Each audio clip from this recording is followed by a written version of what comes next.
तो दोस्तों इस वीडियो में हम बात करने वाले हैं 3 स्टॉक्स के बारे में और आज इन 3 स्टॉक्स में काफ़ी बड़ी हलचल हमको देखने को मिल रही है। 2 स्टॉक्स तो देखिए 10% तक करेक्ट होते हुए नज़र आ रहे हैं और एक स्टॉक 10% की रैली दिखा रहा है। अब यहाँ पर गिरावट क्यों है स्टॉक्स में, तेजी क्यों है स्टॉक्स में, इनके पीछे क्या रीज़न है, तो उसको हम डिटेल में इस वीडियो में समझने वाले हैं। और हो सकता है आप इन कंपनीज में इन्वेस्टेड हो, तो अगर इन्वेस्टेड हैं तो क्या स्ट्रेटेजी आपको फॉलो करनी चाहिए, और अगर आप फ्रेश इन्वेस्टमेंट करना चाहते हैं तो क्या रणनीति हो सकती है। तो इस वीडियो में सारी जानकारी आपको दूंगा। टेक्निकल चार्ट पे लेवल्स भी हम यहाँ पर डिस्कस करने वाले हैं। तो चलिए दोस्तों वीडियो को शुरू करते हैं बिना समय गवाए। तो पहला स्टॉक है यहाँ पर ग्रीन पैनल इंडस्ट्रीज। जी हाँ दोस्तों, ग्रीन पैनल के Q1 के अभी नतीजे आते हुए हमको देखने को मिले और इसके रिगार्डिंग एक डिटेल वीडियो भी मैंने सैटरडे के दिन पोस्ट किया था। सीजनली वीक क्वार्टर होने के बावजूद काफ़ी अच्छे नंबर कंपनी ने यहाँ पर पेश किए। मार्जिन एक्सपेंशन हमको देखने को मिले। 600 करोड़ का इन्होंने केपेक्स भी अनाउंस कर दिया, लेकिन इसके बावजूद आज के दिन 8% के आसपास और एक टाइम तो ये 9-10% के आसपास स्टॉक करेक्ट हो गया था। तो ये गिरावट क्यों है, चलिए इसको समझते हैं। तो देखिए दोस्तों, नंबर्स तो अच्छे थे, सब चीज़ अच्छी थी, लेकिन कॉन कॉल में कुछ ऐसी चीज़ें निकल के सामने आई जिसकी वजह से पर्सनली मुझे ऐसा लग रहा है कि ये गिरावट हुई है। अब वो क्या है, तो देखिए दोस्तों, यहाँ पर ये जो कॉन कॉल हाइलाइट्स हैं ये आपके साथ में शेयर कर रहा हूँ। तो ये पॉइंट आप देखिए, looking at the current situation would be looking at a slight moderation of the operating margins around 26-27% for the remaining quarter this year. तो करंट सिचुएशन यहाँ पर जैसी है उसको देखते हुए मैनेजमेंट यहाँ पर कॉन्फिडेंट नजर नहीं आ रहा है और उनका कहना है कि मॉडरेशन हमको मार्जिन्स में देखने को मिल सकती है अराउंड 26-27%। अभी ये 29-28% मार्जिन्स पे काम कर रहे हैं, लेकिन अभी 26% की गाइडेंस दे रहे हैं आगे आने वाले क्वार्टर्स में। तो इसकी वजह से हो सकता है कहीं ना कहीं एक हमको इन्वेस्टर कम्युनिटी में पैनिक सिचुएशन क्रिएट होती हुई देखने को मिली है और यहाँ पर हमको माल बेचते हुए देखने को वो मिल रहे हैं।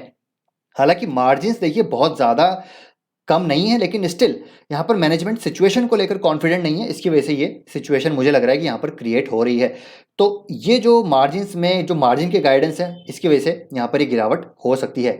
दूसरा पॉइंट है दोस्तों, यहाँ पर देखिए अभी इन्होंने 600 करोड़ का केपेक्स अनाउंस किया है, जैसे कि आपको पता, और ये फंडिंग होने वाली है through internal accruals plus debt. तो ये डेट भी लेने वाले हैं, यानी कि बोरिंग ये करने वाले हैं, और बोरिंग करेंगे, डेट लेंगे, तो इनको अभी हाईयर इंटरेस्ट रेट यहाँ पर देनी पड़ेगी क्योंकि इंटरेस्ट रेट इन्वायरमेंट अभी बढ़ता हुआ नजर आ रहा है। तो जिसकी वजह से हो क्या सकता है कि प्रॉफिटेबिलिटी इंपैक्ट हो सकती है शॉर्ट टर्म में। तो शॉर्ट टर्म ये जो इम्पैक्ट है इसकी वजह से भी ये गिरावट होती हुई देखने को मिल सकती है। हालांकि जो ये केपेक्स है, अगर मैं लॉन्ग टर्म की बात करूं तो काफ़ी अच्छा ये केपेक्स होने वाला है, क्योंकि डिमांड जो है एमडीएफ की लगातार हमको बढ़ती हुई देखने को मिल रही है और जो पीक रेवेन्यू है एक्सपेक्टेड है वो 770 करोड़ का है थ्रू दिस केपेक्स। ठीक है, और 2025 में ये जो है Q1 में कमर्शियल होगा ये प्रोडक्शन। तो काफ़ी लंबा समय अभी बचा हुआ है, लेकिन शॉर्ट टर्म में जो डेट ले रहे हैं हो सकता है उसकी वजह से प्रॉफिटेबिलिटी थोड़ी सी हैम्पर होती हुई नजर आए।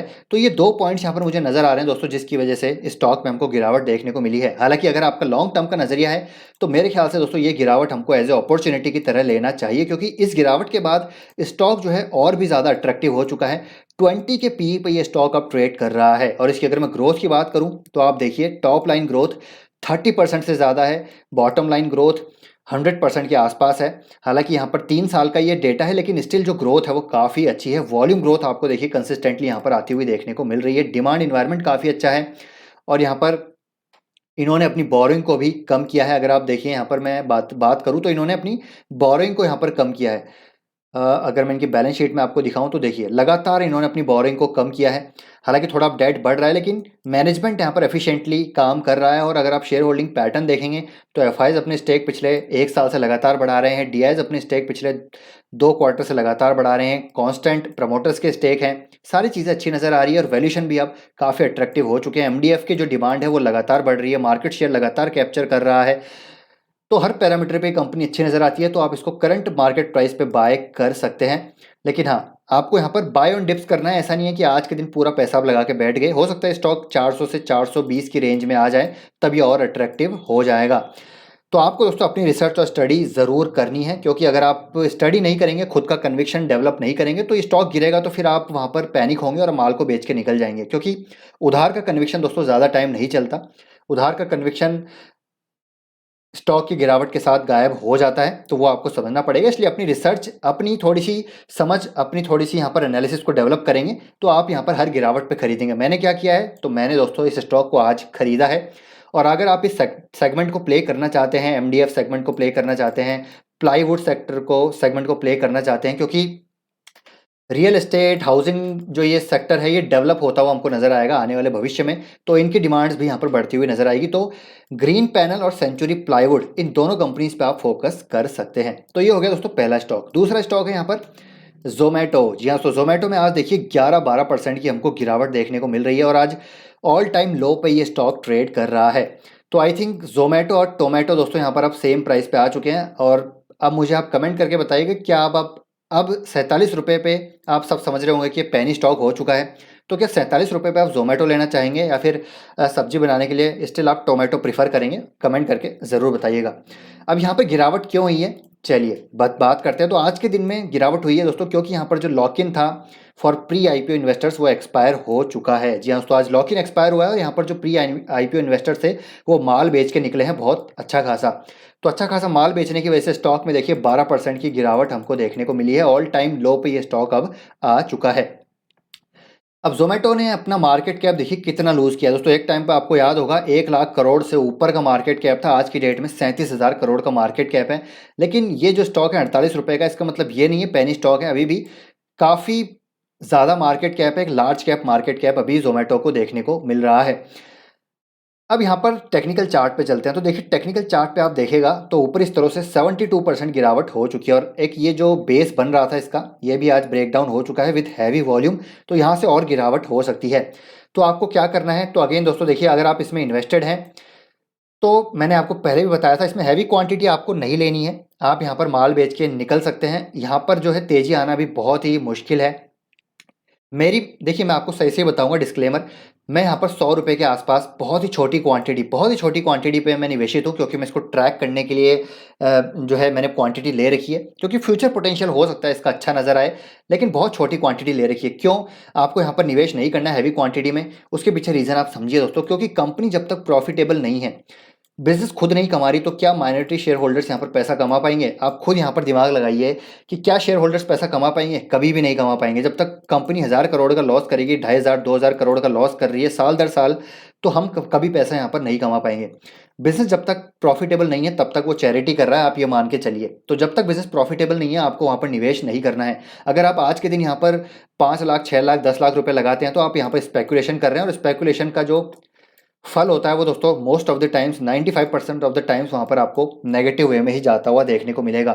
तो इसलिए अभी देखिए टोमेटो खरीदना प्रीफर कीजिए, जोमेटो को रहने दीजिए। जोमेटो बाय करना है तो बाय तब करिएगा जब ये प्रॉफिटेबल हो जाएगा। और ये हमने बात अभी थोड़े दिन पहले भी करी थी, ये खुद अभी 1,000 करोड़ का लॉस कर रहे हैं और 4,000 करोड़ के आसपास आई थिंक इन्होंने ये अमाउंट जो है मैं श्योर नहीं हूँ, लेकिन 4,000 करोड़ के आसपास इन्होंने ब्लिंकिट को एक्वायर किया है। तो इतना महंगा एक्विशन इनके लिए दोस्तों, देख ही सकते हैं आप क्या यहाँ पर सिचुएशन हो रही है। अगर आपको जोमेटो ही खरीदना है तो इन्फो एज खरीद लीजिए ना भाई। इन्फो एज कितना ज़बरदस्त बिजनेस है। जोमेटो में जो है info edge already, info edge के शेयर जो है इन्वेस्टिंग कंपनी है, तो इन्फो एज खरीद लीजिए। जोमेटो में क्या क्या क्यों खरीदना है आपको? जोमेटो से निकलिए, अभी भी निकल सकते हैं, कोई दिक्कत नहीं है। मौका मिलेगा, ट्रेंड रिवर्सल होने दीजिए, सारी चीज़ें अच्छे होने दीजिए, तब बाय कर लीजिएगा। अभी जल्दीबाजी क्या है? तो इसलिए जोमेटो से दूर रहिए। और जो ये 48 रुपये 50 रुपये लगाएंगे इसमें, या 100 200 300 रुपये, उसके टमाटो खरीदिए और सब्जी बनाइए अच्छी वाली, क्या दिक्कत है? ठीक है। तो ये हो गई जोमेटो की बात। और सिर्फ जोमेटो की बात नहीं कर रहा दोस्तों मैं, आपने देखा होगा अभी पिछले साल ऐसे कई सारे ये जो है टेक आईपीओज आए हैं जिनका काफ़ी हाइप हुआ था। तो जोमेटो की तो कहानी आपने देख ही ली। अब यहाँ पर कुछ और आईपीओज भी हैं जैसे कि कार ट्रेड। ठीक है, कार ट्रेड ऑलरेडी आपको पता है कितने लॉस में चल रहा है। तो कार ट्रेड के भी ये जो हैं प्री आईपीओ इन्वेस्टर्स जो है माल बेच के निकलेंगे। इसका भी 1 साल होने वाला है, आई थिंक अगस्त में हो जाएगा जहाँ तक मुझे याद आ रहा है। और नायका सभी को पता है, नायका का भी यहाँ पर नवंबर के आसपास जो है पूरा 1 साल हो जाएगा। पॉलिसी बाजार, उसका भी नवंबर के आसपास 1 साल हो जाएगा। ठीक है, पॉलिसी बाजार और पेटीएम आई थिंक एक साथ ही आए थे, तो इसका भी ये मतलब अगस्त नवंबर में ये तीनों के भी हाल यही होने वाले हैं। तो अगर आप इनमें पोजीशन बनाने की सोच रहे हैं तो थोड़ा धैर्य रखिए, वेट कीजिए, नवंबर आने दीजिए, प्री आईपीओ इन्वेस्टर्स को निकलने दीजिए, उसके बाद सोच सकते हैं।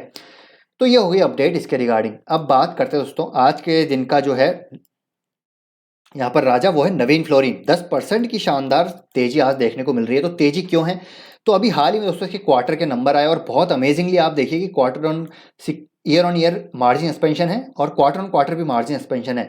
ज़बरदस्त मैक्रो हेडविंड्स हैं, उसके बावजूद इस कंपनी ने मार्जिन एक्सपेंशन किए हैं, तो पता चलता है कि कितनी ज़बरदस्त ऑपरेशनल एफिशिएंसीज है नवीन फ्लोरिन के पास। गजब की सप्लाई साइड सिक्योरिटी देखने को मिलती है। अब और रीजंस क्या हैं, चलिए उसको हम देखते हैं। तो नवीन फ्लोरिन ने दोस्तों यहाँ पर बहुत अच्छी चीज़ करी है, बिजनेस यूनिट अपनी रीडिफाइंड कर दी है, यानी कि अपने बिजनेस स्ट्रक्चर को सिंप्लीफाइड कर दिया है। तो एचपीपी इनका एक जो बिजनेस वर्टिकल है, सीडीएमओ एंड स्पेशलिटी, तो इन तीनों बिजनेस यूनिट्स के लिए इन्होंने 3 नए सीईओ यहाँ पर जो है ऑपरेटिंग सीईओ यहाँ पर उनको रिस्पॉन्सिबिलिटी दे दी है फॉर द फुल पीएनएल। तो इससे क्या होगा, इससे क्या है, कंप्लीटली फोकस्ड यहाँ पर होगा बिजनेस, एक कॉन्सेंट्रेटेड फोकस रहेगा पर्टिकुलर वर्टिकल के लिए, पर्टिकुलर सेगमेंट के लिए। तो ये मेरे हिसाब से काफ़ी अच्छा है, बिजनेस स्ट्रक्चर सिंप्लीफाइड होना काफ़ी अच्छा नज़र आता है। और इसी वजह से आज तक मैंने मदरसन सुमी में इनमें निवेश नहीं किया, क्योंकि उसका बिजनेस स्ट्रक्चर मुझे कभी समझ में नहीं आया। पता ही नहीं चलता कितने एक्विजिशन, कितने मर्जर, कितनी सब्सिडरीज, फलाना ढीम का। तो उस बिजनेस से मैं हमेशा दूर रहा हूँ, और मैंने वीडियो भी बनाया था 1 साल पहले कि उससे आप दूर ही रहिए। तो चलिए खैर, वो दूसरा टॉपिक है। तो यहाँ पर बहुत अच्छी चीज़ होती है जब यहाँ पर बिजनेस स्ट्रक्चर सिंप्लीफाइड रहता है। तो फोकस यहाँ पर अप्रोच अब रहने वाली है मैनेजमेंट की तीनों ही सेगमेंट में। और अच्छी बात क्या है कि इनका जो स्पेशलिटी केमिकल सेगमेंट है वो ग्रो कर रहा है, और हाईएस्ट एवर क्वार्टरली सेल्स इन्होंने पोस्ट किया 176 करोड़ की। और जो हनीवेल इंटरनेशनल का जो इनका मैन्युफैक्चरिंग प्लांट है वो कमर्शलाइज होता हुआ देखने को मिलेगा बहुत ही जल्द। इनॉग्रेशन हो चुका है ट्रायल सप्लाईज के लिए 12 जुलाई को, लेकिन कमर्शलाइज सप्लाई, जो कमर्शियल सप्लाईज हैं वो बहुत ही जल्द यहाँ पर हमको कमेंस होती हुई देखने को मिलेगी। तो अगेन ये भी एक पॉजिटिव है। रेवेन्यू विजिबिलिटी अब यहाँ पर और भी क्लियरली नजर आ रही है। और अगेन एक और केपेक्स इन्होंने अनाउंस कर दिया है, 80 करोड़ का डी बॉटलनेकिंग केपेक्स है एग्जिस्टिंग प्लांट पे। कुछ न्यू मॉलिक्यूल्स दोस्तों यहाँ पर ये मैन्युफैक्चर करेंगे एचपीपी बिजनेस यूनिट के लिए, यानी कि जो हाई परफॉर्मेंस प्रोडक्ट वाला जो इनका सेगमेंट है, जहाँ पर रेफ्रिजरेंट गैस, इनऑर्गेनिक फ्लोराइड्स और एचपीपी जो है, तो अब इन्होंने इसको पूरा एक वर्टिकल में डाल दिया है। तो ये एक सिंप्लीफाइड इन्होंने तरीका इनको कर दिया है। तो यहाँ पर भी कुछ नए मॉलिक्यूल्स ये यहाँ पर मैन्युफैक्चर करने वाले हैं। अब चलिए सेगमेंट वाइज थोड़ी सी चीज़ों को देखते हैं। तो देखिए, स्पेशलिटी केमिकल्स में हाईएस्ट एवर क्वार्टरली रेवेन्यू इन्होंने पोस्ट किया है। रिपीट ऑर्डर इनके पास काफ़ी अच्छे आ रहे हैं, तो सिग्निफिकेंट इंप्रूवमेंट है, इंप्रूवमेंट देखने को मिल रही है, ऑर्डर्स में विजिबिलिटी देखने को मिल रही है। और ग्रोथ पाइपलाइन की बात करें तो स्ट्रॉन्ग पाइपलाइन यहाँ पर मैनेजमेंट बता रहा है, वो है agrochemicals, specially in agrochemicals driven by 3P product platform and partnership. Speciality chemical की बात हो गई। एचपीपी की बात करें तो एचपीपी में आप देखिए इन्होंने एक केपेक्स अनाउंस कर दिया है। न्यू प्लांट जो है इनका कमर्शलाइज होता हुआ नजर आएगा, और वॉल्यूम्स यहाँ पर काफ़ी अच्छे देखने को मिल रहे हैं, और स्ट्रॉन्ग प्राइसिंग पावर देखने को मिल रही है। सीडीएमओ में देखें तो CGMP3 प्लांट का कैपेसिटी एक्सपेंशन वर्क जो है ऑन ट्रैक है, और ये कमीशन होता हुआ नजर आएगा Q3 FY23 से। Focus on expanding project pipeline and further diversifying customer base, तो यहाँ पर फोकस अच्छा है इनका। Client audit at plants are going well, giving us confidence on growth of this business unit. तो तीनों ही बिजनेस यूनिट में ग्रोथ अपॉर्चुनिटीज अच्छी है। फ्यूचर की जो रेवेन्यू विजिबिलिटी है वो क्लियरली नजर आ रही है। नवीन फ्लोरिन काफ़ी स्ट्रक्चर्ड तरीके से यहाँ पर ग्रो कर रहा है, काफ़ी फोकस्ड अप्रोच यहाँ पर फॉलो कर रहा है। तो सारी चीज़ें दोस्तों नवीन फ्लोरिन में अच्छी नजर आ रही है। और नवीन फ्लोरिन के बारे में हमने लगातार बात करी है कि ये बिज़नेस काफ़ी बेहतरीन नज़र आता है। हालांकि ये थोड़ा सा महंगा ज़रूर है, क्योंकि दोस्तों यहाँ पर जो इनका फोकस है वो बहुत ही कॉन्सेंट्रेटेड है। एसआरएफ की हमने बात करी तो उसका जो रेवेन्यू स्ट्रीम है वो काफ़ी डाइवर्सिफाइड है, तो फ्लक्चुएशंस भी रहते हैं। लेकिन नवीन फ्लोरिन के केस में आप देखेंगे तो ये जो है मार्जिन्स मेंटेन करते हैं, मतलब 25% के आसपास मार्जिन्स मेंटेन करते हैं, और इसी की वजह से इनको यहाँ पर एक प्रीमियम वैल्यूएशन मिलते हैं। साथ ही साथ जो फ्यूचर रेवेन्यू विजिबिलिटी है वो क्लियरली नज़र आती है। इनका प्रोडक्ट पोर्टफोलियो अच्छा है। अपने एक्सपोर्ट फोकस को ये लगातार ग्रो कर रहे हैं। अगर मैं आपको एक चीज़ दिखाना चाहूँ तो देखिए, यहाँ पर अगर मैं इनकी एक देखिए रेवेन्यू कंट्रीब्यूशन की बात करें तो तीनों का रेवेन्यू कंट्रीब्यूशन यहाँ पर बिल्कुल आपको एकदम बैलेंस्ड देखने को मिलेगा। और साथ ही साथ अच्छी चीज़ क्या है यहाँ पर मैं आपको बताना चाहूँ तो इंटरनेशनल जो एचपीपी में जो स्पेशलिटी केमिकल में जो इंटरनेशनल इनका रेवेन्यू कंट्रीब्यूशन 52% है, जो कि धीरे धीरे उन्होंने बढ़ाया है।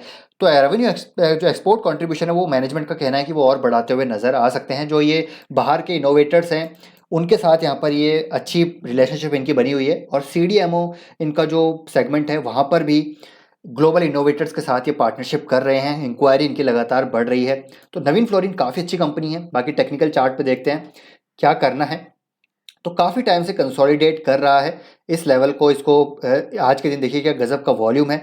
तो एक ऊपर की साइड ये रेजिस्टेंस है, इस रेजिस्टेंस को एक बार इसको क्रॉस करने दीजिए। अगर आप शॉर्ट टर्म ट्रेडर हैं तो इस रेजिस्टेंस को क्रॉस करने दीजिए, जो कि है करीब 4340 के आसपास। इसको क्रॉस करने दीजिए, वॉल्यूम के साथ सस्टेन करने दीजिए ब्रेकआउट के बाद, तब आप इसमें बाइंग कर सकते हैं। लेकिन अगर आपका लॉन्ग टर्म का नजरिया है तो मेरे ख्याल से दोस्तों यहाँ पर आप ऐड कर सकते हैं बहुत छोटी क्वांटिटी। हालांकि देखिए रिस्क रिवॉर्ड रेशो यहाँ पर फेवरेबल नहीं है, लेकिन बहुत छोटी क्वांटिटी आप ऐड कर सकते हैं। अगर बाई चांस यहाँ पर गिरावट आती है, आपको ये मिलता है करीब करीब 3000 से लेकर 3500 के लेवल के आसपास, तो आप इसमें एक्यूमुलेट कर सकते हैं। तो वेट एंड वॉच कीजिए।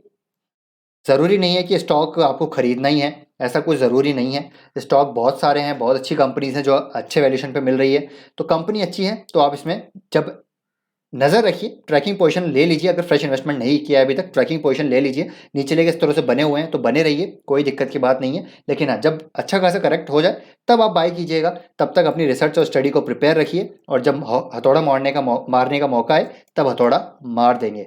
तो आई होप दोस्तों ये वीडियो आपको इन्फॉर्मेटिव लगा होगा। वीडियो पसंद आया है तो लाइक कीजिए, वीडियो को सब्सक्राइब कर लीजिए चैनल को, और शेयर कीजिए इस वीडियो को ताकि दूसरों तक भी ऐसी इन्फॉर्मेशन पहुंचे। तो पसंद आए तो वीडियो को एक्सपेक्ट कर रहा हूँ आप लाइक करके ज़रूर जाएंगे। मिलते हैं नेक्स्ट वीडियो में। Till then take care, bye bye.